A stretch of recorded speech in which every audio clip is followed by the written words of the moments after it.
What's up YouTube? Georgia Silver Hunter back, and today we will be hunting $500 worth of customer wrapped quarters. Now, these all came from the same Wells Fargo.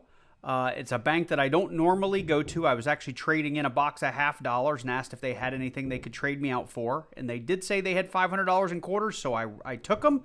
I've got a couple, 2 or 3 different types of wraps in here. I did have one taped roll, and if you watch my channel, you know I get excited whenever I see tape on rolls because that's just not something people do these days when they return rolls. They don't care if they just fall out of the ends like a lot of these look like they're going to do.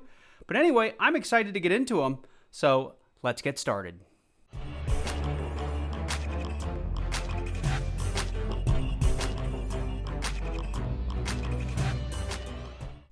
So if you've been following my channel for some time, you know that I've recently filled up 2 whole books of Washington quarters from 1965 to 2023. Now, I am still looking for the brand new 2023 quarters, which to this day, I still don't know what the design is called, but I haven't seen them in circulation yet.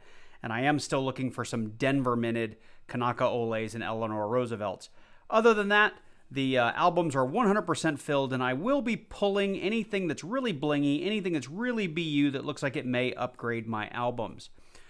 Because of that, we'll be paying special attention to things like errors, W's, San Francisco business and proof strikes, as well as silver, which would be our 1964 and earlier, but I don't find a lot of silver in quarters. I'm going to go ahead and start with this taped roll, just in case it is the one roll that's loaded with silver. Let's see here, and you can see I can't salvage this wrapper because it's literally falling apart, which may be the reason there's tape on it. Let's see here. I do see a lot of new quarters in here, so I think that was just a really worn out wrapper. So with that said, I'm going to go ahead and go off camera. I will bring you guys in as we find things, and as usual, I do have a document in the description down below. You are welcome to go download that document and follow along in my hunts so you know exactly what I'm looking for. I do update that document from time to time, so just make sure you are checking it often. And you can see here, just like on coin number 3, I do have a bicentennial. Not a lot of value here, but we always look for that Denver mint mark because we're hoping to find the double die obverse one of these days. So with that, like I said, going off camera, I'll bring you in as soon as we find something interesting. Getting into roll number 4, just got them dumped out, and we were met with a surprise. This is why I love customer wrapped rolls. Look at that big, shiny white line in there. We've got ourselves a 1964 90% quarter. Now, I should do a better job of tracking these things throughout the year, but I've maybe found 4, 6, 8, maybe 9 silver quarters this year. It's less than 10 for sure. This is awesome. This gives me a lot of hope that there's a lot more to be found in all of those. Hopefully, more than just this one. So we're getting into the very next roll, and while I just got done saying I love customer wrapped rolls, this is why I hate them, because this happens all too often. They get stuffed with nickels and dimes, and you get shorted all the time. Although the silver makes up for it, I am now the proud owner of a 2013 Denver that is worth a nickel. So we're on roll number 7, and I was going through it, and it struck me as I was laying it out that this roll looks a little bit funny based on everything that I see lately. I don't know if you guys see it or not, but it's all older quarters, 65, 67s. We're all the old George, right? The old eagle on the back. So this might be a really good time for me to dig in and hunt those 65s and 66s and the 70D. There's a bicentennial. Obviously looking for that bicentennial D if we can. And you can see I've already found a bunch of the Philadelphia bicentennials, but this hunt may be a really good opportunity to dig in because you normally don't find this many older quarters in a roll. And if this repeats, then I'm going to have to guess this came from some other kind of collector.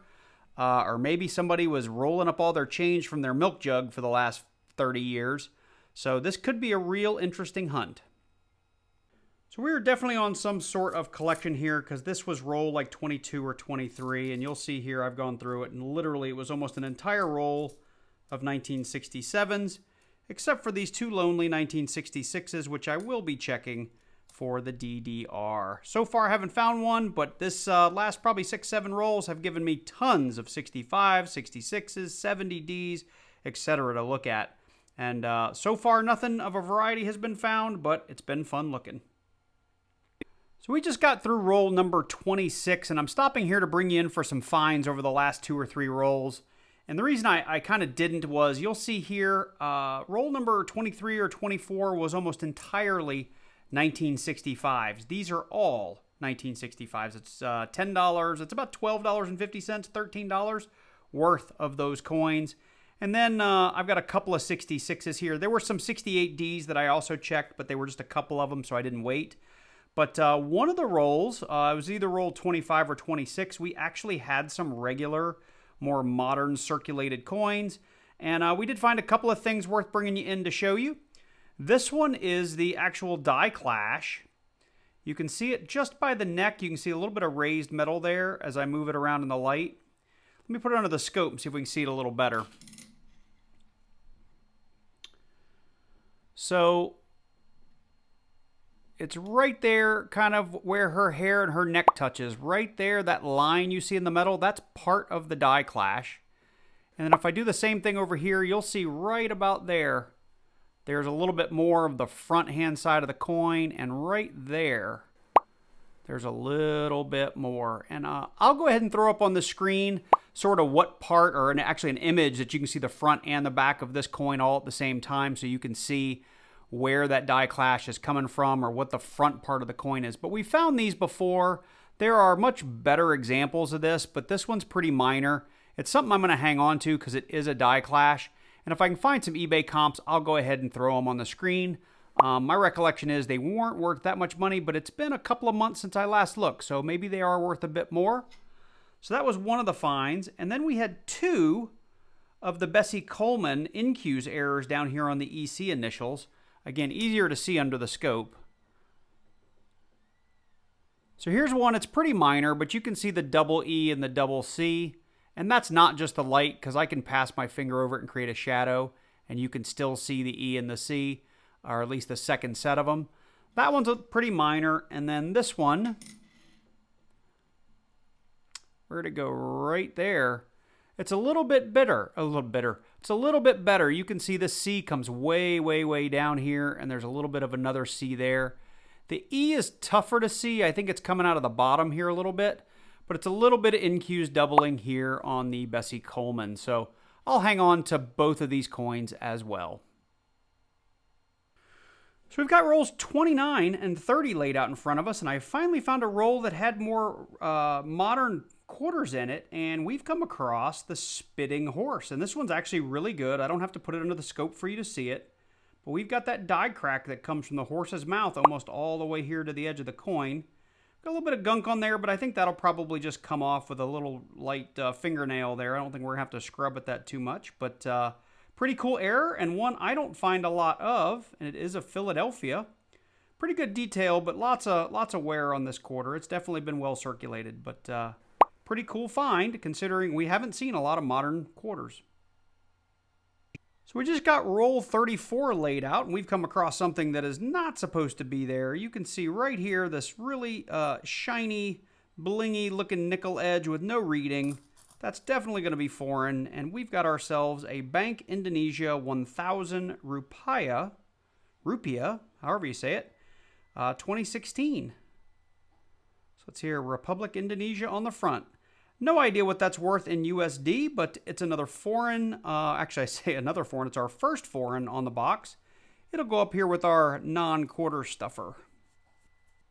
So we just got roll 46 out, and there's just so much evidence that this is someone's collection, simply because I've been pulling coins that look really, really nice, and I have tons and tons of coins from 65 up through the 90s that are probably going to upgrade most of my books. We've had entire rolls full of 65, 66s, 67s, but I wanted to bring you in here because this time we got into one, and I'd started to push these aside, so I put them back up here, but I got through the first 3 or 4. And then look at this. It's like bicentennial, bicentennial, bicentennial, bicentennial. The entire roll is bicentennials. So this is definitely not just like a lucky bank pickup. This is, well, I guess technically you could call it a lucky bank pickup, but this was a collector, somebody who inherited something. They were just too well organized. I'm just shocked that there's not like dates and years written on the rolls, because I have come across so many either full or nearly full rolls of 65, 67, 68, what have you. Or they were mixed, all 65s and 66s. But this is, other than those first 4 coins, it looks like it's an entire roll of bicentennials. So I'm going to get through these things and see if we've got any Denvers with the DDO, and we're going to keep going, and we've only got 4 rolls left. But you can already see I have tons of bicentennials. Usually in $500, I might get 8 or 9 or 10 or 12 total. I've got almost three full rolls sitting over there, and there's a whole roll sitting right here. So this is just a crazy little $500 hunt. So I've got the next 2 rolls laid out, and I need your help on this one. We've come across this coin right here. It is a 1983 Philadelphia, and hopefully you guys know there is something called the Spitting Eagle. I've only found one ever before this, and this one's really, really close, and it's created by a die clash, meaning part of George's neck there extends on the back of the coin, and it comes right out of the beak of the eagle. And if I get in here real close, I get the light just right, you can see we've got that die clash. Now, most of the time, that die clash goes all the way down to the wing of the eagle there, but you can clearly see that die clash there coming out of the beak, making it look like he is, in fact, spitting. So I don't know if that's far enough out for it to be considered a full spitting eagle, but I would love to hear from you if you are the expert. I'll also put an image up here on the screen if I can find one from like PCGS so you can compare the two. But this is about as close as I think you're going to get without qualifying, possibly. So we're getting through that next roll I already had put out. This would be roll number 48, and we've come across one of the little die chips you should keep an eye out for on the 2022 Philadelphia. This one is the Sally Ride, but I think you can find this specific die chip on lots of the other 2022 Philadelphias. And you can actually see it right there without the need of a scope. It's a little die chip up on the nose. I think it looks like a nice little pimple or a wart. You can find this one on eBay. It does go for a couple of bucks, but there it is under the scope. A nice little hunk of metal that's not supposed to be there. As you can see, we have no more rolls, but we have rolls 49 and 50 laid out in front of us. And I've already taken a look at this, but I did want to bring you guys in to see. And I find these all the time. It's one of the most common DDRs that you're going to experience when you look at the America the Beautiful quarters. It is the 2015 Philadelphia, Nebraska quarter. This one has 3 major things you're looking for. One is snow on the roof, which is die chips on the roof. One is the leaky bucket, where you have die chips underneath the bucket that make it look like it's leaking water. And the last one is one of about 100 different double die reverses where the windows or the pump are doubled down here in the middle of the coin. And just to show you really quickly, we do have one of those variations, and it's right here. You can see this window is doubled. That little extra notch there is not supposed to be there. I've already looked this up on varietyvista.com. It is the DDR-009 on there under the 2015 Philadelphia, Nebraska. And I'll put some pictures up here to the right of this so you can see what it looks like compared to mine. But this is that particular double die reverse. So we have finished the hunt, and I have a ton of coins we need to go through, but I think we can do this pretty quickly. We're going to start up here with our errors, and the first one, and we covered these in a lot of detail during the video, so I'm going to go quickly. This one is the die clash, and you can see the main part of it here underneath Sally Ride's neck. So that was pretty cool. Sally Ride die clash. This was another 2022 Philly Sally Ride where we found that little die chip on the nose. I like to call it a pimple or a wart. We did have 2 Bessie Colemans. I'm not going to show you both of them, but it had the NQ's error down here on the E and the C. For better microscope pictures of that, just head on back through the video. I do really like this 1999 Spitting Horse. It's a really pretty coin. I did drop this in some Easy S just to see if this would come up, and there was a little bit of debris there, and it came off in the Easy S, but you can see the coin is a little bit stained. Other than that, this would have been a beautiful specimen, but you can see that die crack goes from the edge of the coin to the horse's mouth and actually on up through the horse's head. So this was a great example of the spitting horse. We'll show you the front. Really, really pretty coin. It is circulated, so all those markings and stuff, that's not from me cleaning it. Easy S doesn't do that. That's from actual circulation. I don't think I brought you guys in during the video on this one because I find this in all my hunts, but this is the 2022 Philly Wilma Mankiller that has a dye chip here in the hair. So that's one that I will tell you, that's $1 or $2 on eBay. We did find a DDR here on the 2015 Philly, Nebraska, and we've got a little bit of a doubling, and we won't be able to get close enough with the camera. But it's here in the window, in that first window pane. That's the DDR009 on Variety Vista. And of course, we have our almost, or probably Spitting Eagle. You can see we've got the die clash, but unfortunately it extends up above the beak rather than starting at the beak and working its way down to the wing. So that die clash is there, but it's not as pronounced like they would want it to be for that Spitting Eagle variety. They may still give it to me if I were to send it in for grading, but I don't think I would do that for this coin. It's just not in nice enough condition, and it's not worth enough money to do that. Sorry if this feels like it's just been shoved in here, and it's because it has. While I was editing, I realized that I totally forgot to talk about these last three pieces that we found. The first one being this Republic Indonesia coin, the 1,000 rupiah from 2016. Not sure how you say it. Bank Indonesia. It's a foreign. I hang on to all of them. I just think they're kind of cool to find in the U.S. We did get shorted by a quarter. Somebody stuffed a 2013 Denver nickel in instead of a quarter, so we lost 20 cents here. But for me, the real star of the show, being the Georgia Silver Hunter, was that we actually did find some silver in this hunt. And as I said in the beginning of the video, I don't find a lot of silver quarters, so I was super excited to find this. Honestly, I was a little shocked we only found one, considering we had so many rolls from 1965 to like the mid-90s. With it looking like a collection dump, I just kind of would have assumed there would have been more of these in here, or that this would not have been there at all because a serious collector would not have missed this. So it's possible that this was in a roll that didn't come from that same collector, because I did have a handful of rolls that obviously had, newer quarters in it, and it was tough to tell who gave me which quarters, because there were 2 or 3 different types of wraps, but it doesn't really matter. I'll take it. I love the silver. I'll throw the current value for this quarter up on screen based on coin apps and based on today's spot price. So if you ever have a question about what it's worth, there it is off on the right. Coming over here for bicentennials, as I told you during the video, this was a crazy hunt. This was obviously from a collector or somebody that just had a change jar that spanned for the last like 30 or 40 years or longer. Obviously, 1976 was longer than 40 years ago. So what we ended up with was 10, 20, 30, 40, 50, 60, 69. I think that one's one short. 69 Philadelphia bicentennials. And we had 10, 20, and I think it was like 26 or 27. I think it's 26 Denver bicentennials. All checked for the DDO. We didn't find any.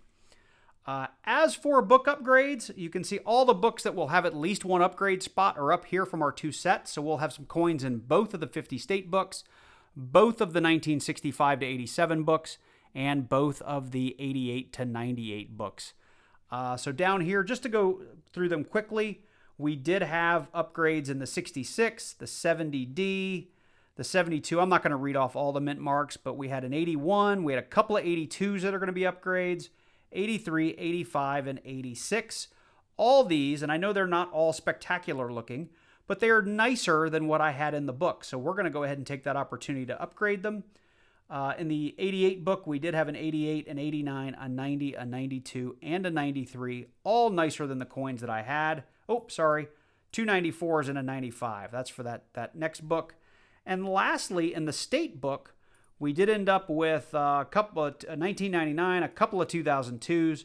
Both the Philly and Denver, Kansas ended up being really nice coins, nicer than the ones I had in the book.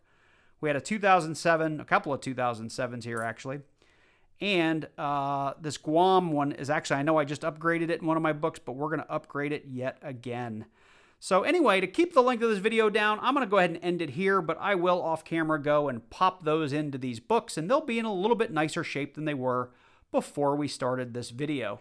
All of my errors I'll hang on to. I will pick out the nicest ones of these and probably create a couple of rolls of them. I'm certainly not keeping them all because not all of them are nice enough to keep.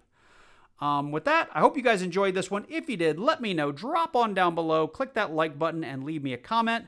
If you liked it a whole lot, make sure you share it with your friends, put it on your social media. I'd really appreciate it. If you're new to the channel and you like this video, make sure you check out my quarter hunt videos from the beginning. If I remember, I'll link to it up here somewhere. It'll probably be in the description down below as well.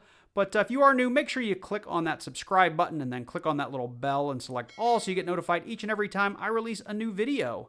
Special shout out to all my channel members. Thank you guys so much for supporting the channel month after month. I really appreciate it. And one of the main benefits you get is you get to see my videos anywhere from a few hours to a day or two early. So that's one perk of all levels of the membership. So hopefully you guys are enjoying that. I do try to make sure most of my members see these videos before I release them to the public, but that's not always the case. With that, I'm going to get these coins all wrapped up, taken back to the bank, and that'll free up some cash to go pick up more coins to hunt for you guys. So with that, take care, and I look forward to seeing you in the next one.